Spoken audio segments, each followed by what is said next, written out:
What are some of the things you learned on your journey that helped you go from paranoid, being a taser, to kind of being where you're at today? If I could distill it down into one simple statement, it's that anxiety is not the problem.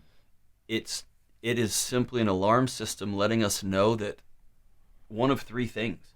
We're disconnected. Our bodies have found ourselves alone. And if you think back 2,000 years ago, if we were to open our eyes on the plains of North America and our tribe had left us, we were probably going to die. We got wired into us that we have to have other people.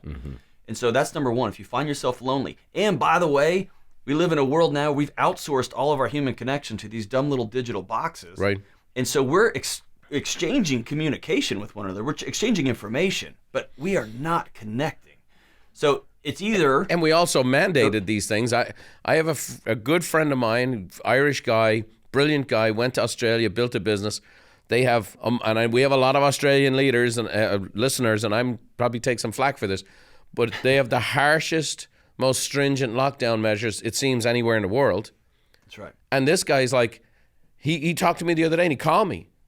And he said, Brian, I had to reach out. I'm suicidal. There you go. And he goes, and my best friend just committed suicide. Yep. And he's like, talk about disconnected. It's a forced disconnection. That's right. So we have the digital disconnect, and then we had forced disconnection.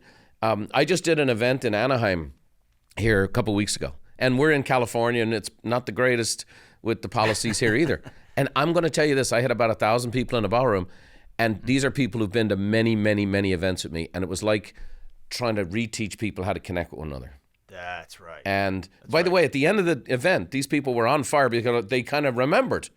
Their bodies remembered. Their bodies remembered, yeah. And let me tell you this. I'll do you one better. I was on an interview the other day, and somebody said, hey, is this trauma on par with what happened to us at 9/11? We were impenetrable. We were the great big nation, and then we got knocked down by 19 dudes in a couple of airplanes. And I said, I actually believe this trauma is worse, and here's why. When that happened, we had a perceived common enemy, right, wrong, or indifferent. We said, those people. For the last 2.5 years, the narrative we've received is your grandma might kill you. Right. That little kid playing ball down the street, he might kill you. Or you might kill your grandma. You might kill your grandma. Right. And so what got weaponized was human interaction, which is oxygen for us. And so if you're not feeling anxious these days, you should probably go see somebody because your alarm system is malfunctioning, right? Okay, so here's the thing. It's either your alarm system's recognizing you're alone, you're in a situation that you are out of control. You don't have autonomy. You can't control what's coming tomorrow. And that's, you're talking about the lockdowns, you're talking about laws are changing, social fabric is changing so fast. Our body recognizes, hey, I don't know if I'm out of control here. Then the third thing it looks for is safety. Am I safe? And over the last 24 months, if there's been one meta message, it's we're all gonna die.